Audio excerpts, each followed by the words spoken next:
नमस्कार विद्यार्थियों, प्रथम वर्ष कला भूगोल विषय के सभी विद्यार्थियों, मैं डॉक्टर आलोक जैन एक बार फिर से आपका स्वागत करता हूं। छात्रों, हम प्रथम वर्ष के द्वितीय प्रश्न पत्र मानव भूगोल का अध्ययन कर रहे हैं और इसके अंतर्गत हमने मानव भूगोल और उससे संबंधित विभिन्न पहलुओं का अध्ययन किया है। अभी हमने मानव बस्तियों का अध्ययन शुरू किया था।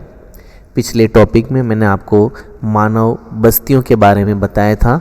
बस्तियां या अधिवास अर्थात सेटलमेंट क्या होता है, किस तरह से इसको परिभाषित किया जा सकता है, इस पर हमने पिछले वीडियो में बात की थी। आज इस वीडियो में मैं आपको बताऊंगा कि मानव बस्तियां किस उद्देश्य से बसाई जाती है, अर्थात प्रमुख उद्देश्य कौन से हैं जिनको लेकर बस्तियों का निर्माण होता है। दूसरी बात हम इसमें देखेंगे, मानव बस्तियों के मुख्य तत्व कौन से हैं। साथ ही मानव बस्तियों के प्रमुख अध्ययन पक्ष पर भी हम विचार करेंगे कि किन पक्षों पर मानव बस्तियों का अध्ययन किया जाता है और साथ ही मानव बस्तियों के विकास और उद्भव पर कौन से कारकों का प्रभाव पड़ता है, इन सभी पर हम चर्चा करेंगे। पहले हम बात करते हैं मानव बस्तियां किस तरह से पृथ्वी पर मानव प्रकृति के सहयोग से निर्मित करता है। धरातल पर मानव द्वारा निर्मित भूदृश्य सांस्कृतिक भूदृश्य कहलाते हैं। जो भी दृश्य हमें धरातल पर दिखाई देते हैं, दो तरह के दृश्य दिखाई देते हैं। एक ऐसे दृश्य होते हैं जो प्रकृति द्वारा निर्मित हुए हैं, उन्हें हम प्राकृतिक भूदृश्य कहते हैं, जैसे पर्वत, पठार, मैदान, नदियाँ आदि। इसके अलावा जो संस्कृति प्रकृति के सहयोग से मानव द्वारा बनाई जाती है, उसे हम सांस्कृतिक भूदृश्य कहते हैं। इस सांस्कृतिक भूदृश्य के अंतर्गत मानव अपने विभिन्न आर्थिक क्रियाकलापों द्वारा निर्माण करता है, अपने रहने हेतु मकान बनाता है, अपनी सुविधा हेतु मार्ग बनाता है और अन्य कई दृश्य विकसित करता है। तो ऐसे सभी दृश्य जो प्रकृति के सहयोग से मानव द्वारा निर्मित किए जाते हैं, सांस्कृतिक भूदृश्य कहलाते हैं। मानव प्रकृति के सहयोग द्वारा उसमें परिवर्तन कर प्राकृतिक दृश्य भूमि पर अपनी रचना और अपने निवास की छाप लगाता है और मानव द्वारा बनाए गए भूदृश्य सांस्कृतिक भूदृश्य के नाम से जाने जाते हैं। अर्थात प्राकृतिक क्षेत्र में मानव अपनी बस्ती स्थापित करता है। बस्ती का मतलब अपने रहने हेतु निवास स्थान। इस प्रकार दृश्य भूमि का वह पक्ष जो मानव की क्रिया द्वारा बनाया जाता है, सांस्कृतिक भूदृश्य कहलाता है। और सांस्कृतिक भूदृश्य का जो सबसे महत्वपूर्ण तत्व होता है, वह स्वयं मानव और मानव द्वारा बसाई गई बस्तियां हैं। तो कुल मिलाकर हम जिस सांस्कृतिक भूदृश्य की बात करते हैं, उस सांस्कृतिक भूदृश्य का सबसे महत्वपूर्ण तत्व मानव बस्तियां होती हैं, जो मानव के द्वारा प्रकृति के सहयोग से निर्मित की जाती हैं। अब हम बात करते हैं किन उद्देश्यों को लेकर के मानव बस्तियां बसाई जाती हैं। तो धरातल पर निम्न उद्देश्य हेतु मानव आश्रय, घर या मकान आदि बनाता है। हम सामान्य रूप से मकान, घर या आश्रय आदि के समूह को ही बस्ती कहते हैं। और इन मकानों में, घरों में मानव जब दिन भर काम करके थक जाता है तो उसे आराम करने की आवश्यकता होती है, नींद निकालने की आवश्यकता होती है। तो आराम और निद्रा हेतु वो अपने निवास स्थान बनाता है। जंगली पशुओं से उसे सुरक्षा की आवश्यकता होती है, शत्रुओं से सुरक्षा की आवश्यकता होती है, इसलिए वो अपने निवास स्थान तैयार करता है, घरों में रहता है, पक्के मकान बनाता है। संपत्ति को एकत्रित और सुरक्षित रखने हेतु भी निवास स्थान की आवश्यकता होती है।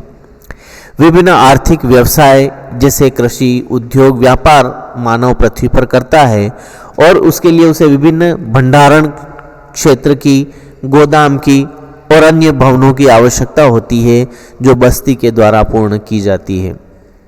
विभिन्न सामाजिक और सांस्कृतिक कार्य जैसे शिक्षा, कला, मंदिर, पंचायत या अन्य राजनीतिक या अन्य कार्यों हेतु, कार्यालय हेतु भी बस्तियों की आवश्यकता होती है।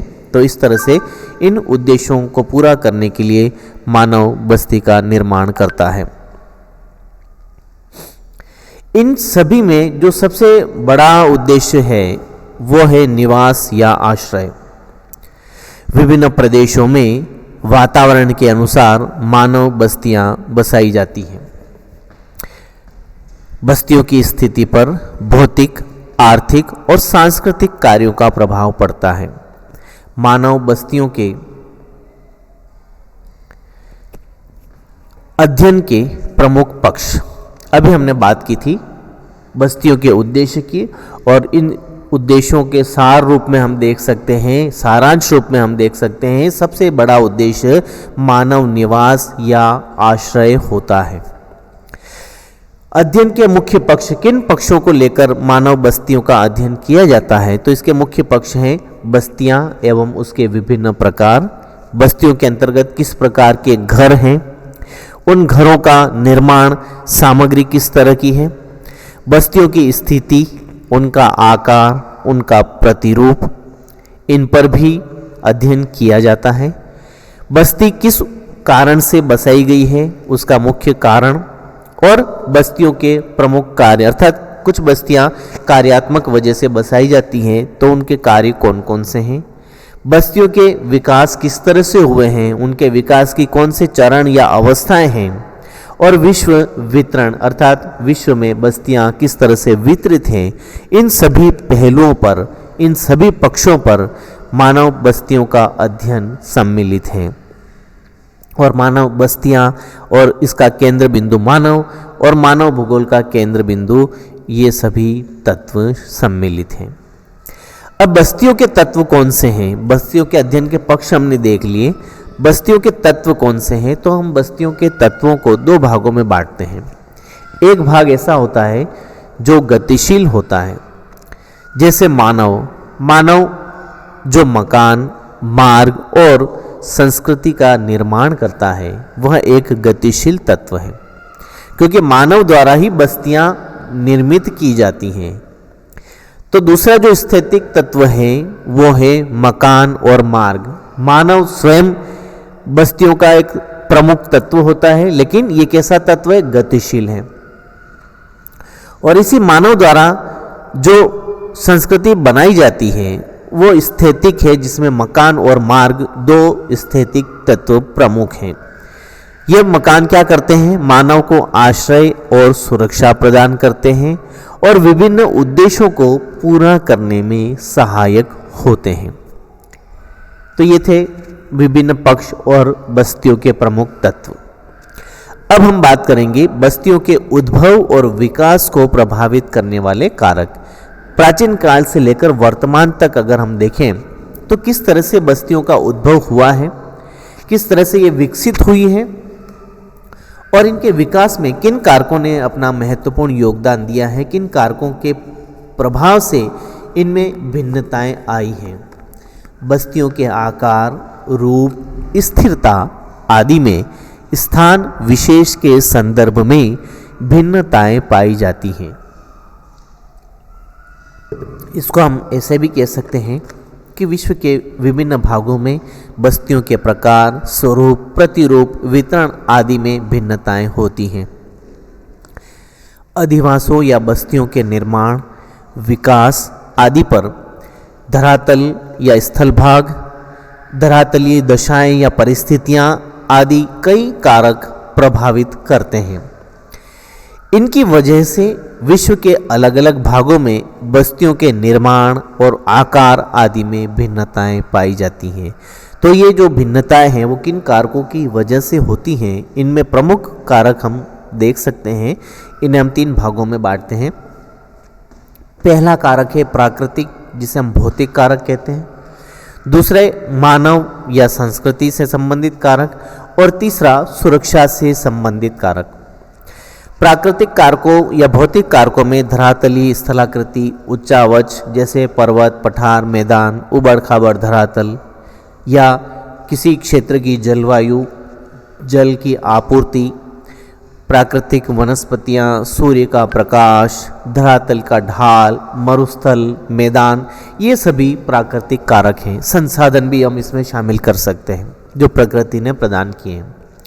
तो मानव अपने निवास हेतु, अपने आर्थिक क्रियाओं के सफल संचालन हेतु अनुकूल वातावरण में रहना चाहता है, अनुकूल भूमि पर रहना चाहता है जहाँ वो अपनी क्रियाएं सफलतापूर्वक कर सके, कृषि कर सके, कृषि हेतु उसे उपयुक्त जल मिल सके, पर्याप्त प्रकाश मिल सके, उपयुक्त जलवायु मिल सके। तो ऐसे समतल मैदानी भागों में, उपयुक्त जलवायु में, पर्याप्त जलीय स्थानों पर मानव बस्तियां सघन बसी हुई दिखाई देती हैं, जबकि इसके विपरीत वातावरण होने पर प्रतिकूल दशाओं में, जहां सूखा है, बाढ़ की स्थिति है, रेगिस्तानी दशाएं हैं, जहां सूर्य का पर्याप्त प्रकाश नहीं मिलता है, ऐसे भागों में मानव का निवास नहीं के बराबर होता है या कम होता है। तो इस तरह से प्राकृतिक कारकों का बस्तियों के निर्माण पर, उसके स्वरूप पर, उसके आकार पर प्रभाव पड़ता है। दूसरी बात हम करेंगे मानवीय कारकों में। मानवीय कारकों के अंतर्गत सबसे महत्वपूर्ण कारक होता है आर्थिक कारक। उसे आजीविका हेतु आर्थिक साधनों की आवश्यकता होती है जहां वो आसानी से अपना जीवन निर्वाह कर सके। तो जीवन निर्वाह के साधन और व्यवसाय प्रमुख आर्थिक कारक हैं जो बस्तियों के विकास को प्रभावित करते हैं। सामाजिक कारकों में समाज की व्यवस्था, रीति रिवाज, परंपराएं आदि प्रमुख होती हैं। इसके अलावा सांस्कृतिक कारकों में किसी भी देश या प्रदेश का शिक्षा का स्तर, विज्ञान और तकनीकी विकास का स्तर वहाँ की बस्तियों को, वहाँ के मानव वर्ग को, वहाँ के लोगों को प्रभावित करता है। उच्च शिक्षा का स्तर, तकनीकी ज्ञान का उच्च स्तर संस्कृति के विकास में सहायक होता है, बस्तियों के विकास में सहायक होता है। राजनीतिक कारक के अंतर्गत हम किसी देश प्रदेश की शासन प्रणाली, शासन व्यवस्था पर विचार करते हैं। अगर उपयुक्त शासन प्रणाली है, लोक कल्याणकारी शासन है, तो वहाँ बस्तियाँ अधिक आपको विकसित दिखाई देगी। कई धार्मिक कारक, धार्मिक विश्वास, मान्यताएं, रूढ़िवादिता, कट्टरपंथीता, ये भी कुछ कारक हैं जो बस्तियों को प्रभावित करते हैं। और अंत में जो सबसे महत्वपूर्ण कारक माना जाता है वो सुरक्षात्मक कारक है। मानव की बस्तियों के बसावट में सुरक्षा संबंधी कारक सबसे महत्वपूर्ण स्थान रखते हैं। शुरू से सुरक्षित जीवन यापन हेतु मानव ने सुरक्षित स्थानों पर अपने निवास स्थल बसाए हैं। प्राचीन से आधुनिक काल तक बस्तियों के उद्भव और विकास पर अनेक प्राकृतिक व सांस्कृतिक कारकों ने प्रभाव डाला है, जिनकी वजह से इनके आकार, स्वरूप आदि में भिन्नताएं पाई जाती हैं। तो छात्रों, ये टॉपिक हमारा यहाँ समाप्त होता है, जिसमें हमने बस्तियों के मुख्य उद्देश्य, तत्व, पक्ष और कारकों के बारे में बात की है। अगले टॉपिक में हम बस्तियों के उद्भव और विकास पर चर्चा करेंगे। इसे मैं यहीं समाप्त करता हूँ। तब तक के लिए धन्यवाद।